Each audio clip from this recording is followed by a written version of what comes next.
네, 시청자 여러분 안녕하십니까? 주민수입니다. 항상 강령하십니까?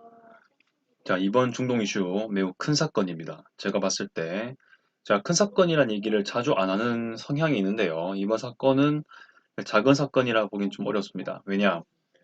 외교 시설이 타격을 받았기 때문입니다. 이스라엘이 시리아에 있는 이란 영사관을 폭격했습니다. 그것도 정밀 타격을 했습니다. 어떤 배경이 있었을 것이며, 이것의 어느 정도 정확한 근황, 그리고 전망이 어떻게 될지를 한 번씩 살펴보도록 하겠습니다. 일단 다음 화면으로 넘어가겠습니다. 타겟이 어디였냐면요. 일단 BBC 그 지도랑 위성 사진 들고 왔는데요. 일단 이스라엘이 여기 보이시고 그 북쪽에 레바논 그리고 동쪽에 시리아가 있습니다. 그리고 이스라엘 시리아 사이에 지금은 이스라엘이 여기를 관할하고 있죠. 골란 고원이 있습니다. 옛날에 시리아 영토였는데 1967년 6.1 전쟁을 계기로 여기는 이스라엘 땅으로 들어가게 됩니다. 관할 들어가는 거죠. 자, 이 골란군으로부터 50km도 안 되는 곳일 거예요. 여기에 다마스커스가 있습니다. 직선거리로요. 그래 아무튼 이스라엘이 그래도 이 다마스커스랑 그 인근에 있는 뭐 군사시설, 심지어 다마스커스 공항 이런 것들은 몇 번 타격을 했는데 이번 타격은 매우 의미가 있는 것입니다. 일단 그 시리아에 있는 이란 대사관이랑 그 대사관 옆에 있는 이런 컨슐레이트, 영사관 이렇게 붙어 있거든요. 이게 좀 뭔가 신기하긴 해요. 대사관, 영사관이 지금 건물이 붙어 있는 게. 자, 아무튼 타겟은 영사관이었다는 거, 이걸 좀 알 수가 있습니다. 일반적으로요, 대사관의 기능은 그 나라에서, 외국에서 해당 작은 정부 역할을 하죠. 뭐 외교 활동이라든지 큼지막한 어떤 그 나라 대표하는 활동을 많이 한다면 영사관은 예를 들어 여기가 시리아지 않습니까? 그런데 이제 시리아 내에 있는 이란 국민들의 어떤 안전, 편의를 위해서 어떤 역할을 한다고 볼 수 있겠죠. 영사니까요. 아무튼 거기가 이제 폭격받았다는 것이고요. 딱 이 건물만 당한 거거든요. 엄청 정밀하게 타격했다라는 것은 분명해 보입니다. 이스라엘은 충분히 그럴 능력이 있죠. 그런 것들을 좀 보면서 스타트를 하겠습니다. 네, 이스라엘이 이란 영사관을 폭격했다는 소식을 알려드리고요. 여기가 이제 그 영사관 건물인데 이게 완전히 형체를 알아볼 수 없는 수준이 되었습니다. 로이터에 있는 거 가져왔고요. 4월 2일자 뉴스가 되겠습니다. 물론 이 내용 중에요. 그 제가 조금 붙여넣는 설명이 있는데요. 그것도 좀 알려드리겠습니다. 네, 지난 4월 1일 완전 최근 소식이죠. 이스라엘 전투기가요, 공대지 미사일로 시리아 수도인 다마스커스 안에 있는 이란 영사관을 공습했습니다. 네, 공대지죠? 그야말로 전투기를 가지고 그 육지를 향해 쏜 미사일이지 않습니까? 네, 그런 것을 쏘았다 이렇게 되어 있고요. 아주 정밀 타격인 것으로 보이고 있습니다. 이스라엘은요, 이게 괜히 시비만 걸기 위해서 그런 단순한 생각으로 공격하진 않습니다. 제가 좀 분석을 해보니까요. 이들은 분명히 계산을 철저하게 하고 앞으로를 조금 바라보면서 하는 성향이 있거든요. 그래서 그런 거를 좀 장착해서 왜 이렇게 그랬을까 생각해보면서 한번 또 얘기를 해봐야 될 것 같습니다. 그 다음, 이때 누가 피해를 보았냐를 보았을 때, 네, 이란에 있는 많은 장성들이 피해를 입었습니다. 예를 들어서 쿠드스군 상급 지휘관인 모하메드 레자 자헤디라는 인물이 사망했는데요. 상급 지휘관이면 꽤나 탑 뭐에 들어가는 장군이겠죠. 쿠드스군은 뭘까 싶은데요. 자, 그 이란 같은 경우는 이 군대가요 좀 이분화되어 있는 체계가 있습니다. 국내 정규군 체계가 있고 두 번째로는 해외에 있는 뭔가 군대 개념이 있습니다. 근데 쿠드스군 같은 경우는 이란의 그 해외 공작을 위한 부대로 아주 대명사라 볼 수 있겠습니다. 즉, 이란의 해외적인 성격을 지닌 군대인데 매우 중요한 거거든요. 이란도 역시 이 영내를 안보를 좀 지키기 위해서 외국에다가 군대 파견 많이 났습니다. 예를 들어서 시리아라든지 레바논이라든지 이런 곳에 뭐 민병대라든지 헤즈볼라와 결탁하는 그런 군대들을 좀 두었다 이렇게도 볼 수 있고요. 좌우지간에 그런 장성급이 사망했다는 거고요. 지금 한 명만 언급했지만 더 사망을 많이 했습니다. 자, 그런데 지금 사망한 사람이 군인입니다. 그렇죠? 장군급이지 않겠습니까? 무슨 얘기일까요? 자, 왜 영사관에 이 장군이 모였을까를 생각해봐서 당연히 군사적 작전을 얘기했을 가능성이 매우 높죠. 자, 이게 맞다면 좀 더 나아가서 아마 이스라엘이라든지 미국에 대한 군사적 행동에 대한 그 대응 조치라든지 선제적 공격 조치를 얘기했을 가능성도 꽤 있다라고까지 볼 수 있습니다. 그렇죠. 이 장군들은 이 그냥 빈 생각으로 이런 시리아로 올 가능성은 많지 않습니다. 분명히 전략적인 목적이 크겠죠. 특히 지금 이렇게 이스라엘 팔레스타인 전쟁을 하고 있는데 그냥 놀러만 왔다고 생각하기에는 매우 비약적인 생각입니다. 아무튼 제 생각은 그런데요. 일단 지금은 팩트를 지금 화면에 띄우고 있습니다. 그 다음 예, 이스라엘이 이란을 겨냥해서 외교 시설을 공격한 건 처음이긴 합니다. 그만큼 이스라엘이 여기가 외교 시설이긴 하지만 대사관은 아니죠. 일단 그렇긴 해도 일단 영사관 자체도 뭐 되게 중요한 대표 시설이니까요. 하지만 이제 그만큼 여기에 정말 중요한 논의가 있었다라는 것은 좀 생각해 볼 필요가 있습니다. 이스라엘이 별로 중요하지 않은 장소인데 공격할 가능성은 많지 않거든요. 이런 외교적인 결례를 외교적 결례가 맞긴 맞죠. 다른 나라 외교 시설을 이렇게 부순 거기 때문에 그런 걸 감수해 가면서도 뭔가 당장 급하게 촛불을 꺼야 했던 첩보가 있었겠죠. 저는 잘 모르겠지만 그런 정황이 있어야 이런 사건이 설명이 좀 될 것 같습니다. 자, 그리고 주변 지역들과 나라들 반응을 좀 보도록 하겠습니다. 로이터의 내용을 계속 가지고 있고요. 헤즈볼라는 뭐 당연하죠. 복수를 결심할 수밖에 없죠. 뭐 레바논의 남부에 있는 이슬람 시아파의 무장 정파입니다. 물론 하마스는 이제 순위파인데요. 이쪽하고 파 계열은 다르지만 반시온주의, 반유대주의, 반이스라엘 사상하고는 다 하나로 뭉쳐지는 솔리다리티가 됩니다. 결집이 잘 됩니다. 그리고 뭐 아랍 국가들 있죠. 물론 로이터에서는 이제 이슬람 국가들이라고 돼 있는데 이라크, 요르단, 오만, 파키스탄, 카타르, 사우디, UAE 등은 공격을 condemn, 비난했다라고 얘기를 하고 있습니다. 근데 일단 비난은 했어요. 자, 근데 제가 받은 느낌은 뭐냐면 비난은 하는데 이것에 대한 군사적 대응 조치를 하겠다라는 언급은 본 적이 없습니다. 일단 비난은 하고 있는 입장이라는 것 볼 수 있고요. 그 다음 러시아도 공격을 비난하고 있습니다. 비난은 하고 있습니다. 그런데 공격적으로 이스라엘을 어떻게든 좀 어, 공세적으로 해보겠다는 말은 아직 못 봤습니다. 비난은 계속하고 있는 것이죠. 근데 비난은 할 만합니다. 이슬람 국가들이지 않습니까? 앞에 있는 두 번째 줄 부분은요. 러시아는 전략적으로 이란하고 좀 결탁이 많이 되어 있습니다. 일단은. 그리고, 시리아하고도 마찬가지죠.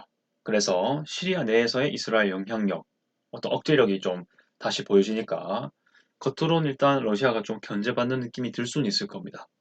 물론 이스라엘과 러시아가요 무조건 적대적인 관계라 보기는 어렵고요. 사실 군사적인 뭐 정보 측면에서는 사실 좀 어느 정도는 협력할 수밖에 없는 관계이기도 하거든요. 하지만 비난은 하고 있는 상황입니다. 자, 그리고 주 시리아 이란 대사는 난리가 났겠죠. 호세인 아크발이라는 사람인데 이것에 대한 이란의 반응은 냉혹할 것이다 라고 harsh라고 말하더라고요. 그렇게 표현을 하였습니다. 뭐 이란의 대사의 반응이니까 이란의 반응이라고 볼 수 있겠죠. 당연히 보복을 결심할 수밖에 없는. 이 다른 뉴스 봤는데요. 뭐 유엔에다가 이것은 명백히 영토에 대한 침해이기 때문에 복수할 수 있는 여지가 있다라고 얘기를 했던 것 같습니다. 일단은 또 내용 넘어갈게요. 미국은 이번 공격에 이스라엘과 동조하지 않았다라고 선을 긋는 모습이 좀 보이고 있습니다. 이스라엘이 단독으로 한 행위다라고 얘기를 하고 있는 것이죠. 제가 봤을 때도 그런 것 같습니다. 네. 뭐 일단 미국이 동조를 했다고 했을지 모르겠 실제로 동조했더라도 일단 뭔가 이것은 이스라엘의 독단적인 판단 아래 묵인했을 가능성은 있지만 일단 적극적으로 동조한 것 같진 않다라는 생각이 저도 들긴 합니다. 자, 그 다음에 지금부터는 저의 개인적인 생각을 좀 얘기해 볼게요. 참 많은 생각을 하게 되었습니다.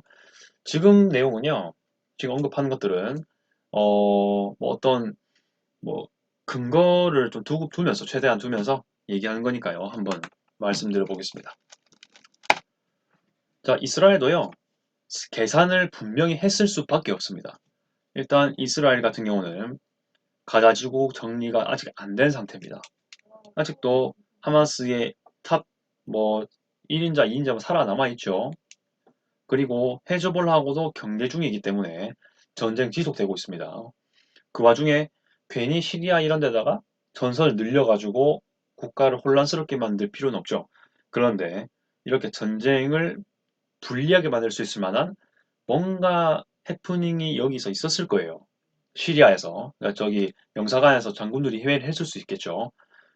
그래서 정말 이게 이스라엘 안보를 위협할 수 있는 뭔가의 조치에 관한 회의였지 않았을까라고 생각을 하는데 전 잘 모릅니다. 근데 이제 그런 급이 되어야 이스라엘이 이런 어려운 그 전쟁 전국에서 정말 이 시리아를 폭격할 만한 그런 여지가 생기는 거죠. 분명히 계산을 분명히 했을 거고 급한 뭔가가 있지 않았을까라는 생각을 합니다. 일단 뭔가 뭔가 계산한 조치였을까라는 생각이 듭니다. 네, 이란의 군사적 계획을 최소 단기적인 것으로나마 저지할 의도였을 것이다 라고 생각을 하는데 이게 실현이 될지 할지는 좀 생각해 봐야 될 것 같습니다만 일단 뭐 이란이 뭐 유엔에다가도 그렇고 뭐 국제적으로도 그렇고 당장 이스라엘 공격할 것이니 뭐 복수할 것이니 얘기를 하고 있긴 하지만 실제로는 이러한 공습으로 인해서 지금 쿠드스군, 그러니까 이란의 해외를 그렇게 해외군 있죠. 그런 것들의 역할을 하고 있는 쿠드스군이 많은 장성들을 잃었습니다. 작전에 차질이 있겠죠, 당연히. 그리고 거기에 동조하는 뭐 시리아라든지 헤즈볼라 세력도 관련이 돼 있을 겁니다. 네, 그런 쪽에 일단 우두머리라든지 그 고위 장성급이 타격을 받았으니까요. 그 계획들이 단기간이나마 최소한 저지가 됐을 것이라고 저는 보고 있습니다. 그리고 이게 실현이 될 거라고 저는 조심스럽게 말씀드릴 수 있긴 한데 일단 이스라엘도 그런 것을 생각했을 것이다라고 좀 보고 있습니다. 그 다음 그리고 이스라엘 내부에서도 사실 좀 모순이긴 한데 지금 계속 전쟁 지속되고 있고 또 헤즈볼라 전선 확장 이런 얘기도 나오고 있는데 아마 반전 분위기가 조금 더 강해지고요. 특히 인질 문제 때문에 이스라엘 전쟁 스탑 이런 얘기들이 나오고 있긴 하죠. 그 와중에 저러한 시리아의 폭격 이런 것들은요. 부수적으로 계속 전쟁의 필요성을 계속 보여주고 있으며 또 이런 것들이 우리나라 이스라엘이죠. 그들 나라 안보에 뭔가 유지에 도움이 된다는 것을 보여줌으로써 이러한 내부 정치 사회의 결집에 도움이 되지 않을까 이런 생각을 좀 하고 있습니다. 다음 미국의 대중동 대인한 태도에 답답함을 느꼈을 수도 있다. 이거는 제 생각입니다. 이것도. 그래서 단독 행위를 한 게 아닌가. 이게 맞다면요. 그런 생각도 좀 조심스럽게 해볼 수가 있다는 것. 물론 미국이요. 현재 중동 지역의 스페인이라든지 뭐 그 어디면 인도양이라든지 뭐 튀르키예라든지 계속해서 전력을 배치하고 있긴 하지만 일단은 뭐 생각보다 후티 강군 근처에도 뭐 있고 그러지 않습니까? 근데 공습하는 강도가 이스라엘이 보기에는 좀 성이 안 찬다고 생각할 수도 있습니다. 그런 것들. 더불어 가지고 무슬림 국가들은 전쟁 동조가 아닌 비난의 수준으로 각국 입장을 표명했습니다. 이것도 아까 말씀드렸긴 했지만 한번 글로 표현해 봤습니다. 계속 이제 그 겉으로는 좀 팔레스타인에게 동정하는 입장을 가지고요. 역사적인 근거로나 뭐 민족적, 종교적 근거로 봤을 때 그렇게 하는데 실질적으로는 이들을 군사적 지원을 하고 있는 것은 아니잖아요. 팔레스타인한테. 그런 것들을 좀 볼 수가 있다는 거. 그리고요. 이라는 자위권 개념을 위시해서 이스라엘 공격 명분이 추가된 건 사실이긴 합니다. 네. 좀 더 명분이 생긴 건 맞아요. 이스라엘 당장 공격해도 어색하지 않은 분위기가 된 건 맞는데 그래서 뭐 중동전쟁, 뭐 5차 중동전쟁 뭐 이렇게 말하는 분도 계시는데 아무튼 이제 항상 불신은 있긴 있습니다. 그래도 아까 말씀드렸다시피 미국이 이러한 스페인, 중동 이런 등의 전력 배치가 되어 있는 상태고요. 특히 아랍 국가 쪽에서도 카타르에 일단 뭐 미군이 있고 사우디에도 미군 쭉 남아 있죠. 중동 일부에도 남아 있습니다. 튀르키예에도 미군 공군이 기지가 있습니다. 그런 식으로 정확히 말하면 미군이 주둔하고 있다는 것이고요. 항시 대기하고 있는 상태이기 때문에 일단 예전처럼 섣부른 공격을 하기에는 아직 어려울 거란 생각은 변함이 없다는 거. 이스라엘도 이것을 다 알고 있는 상태에서 공격했을 가능성이 높기 때문에 사실은 이스라엘도 어느 정도는 준비가 된 상태지 않을까라고 일단 막연하게나마 생각을 합니다. 제가 알고 있는 건 없어요, 근데. 그냥 생각만 하고 있는 겁니다. 이란 역시 현 정권 중심 내부의 결집이 도움이 되는 역사적 효과를 초래할 수 있다. 그러니까 이스라엘 현 정권이랑 이란 현 정권에는 사실 정권의 정당성 유지에는 도움이 조금은 됩니다. 그렇죠. 이란도 현재 지금 국내적으로 되게 정부의 분위기가 안 좋은 것 좀 있지 않습니까? 시위도 많이 발생하고요. 그런데 이렇게 시리아 쪽에 특히 이란 영사관이 그렇게 싫어하는 이 이스라엘로부터 공격받았습니다.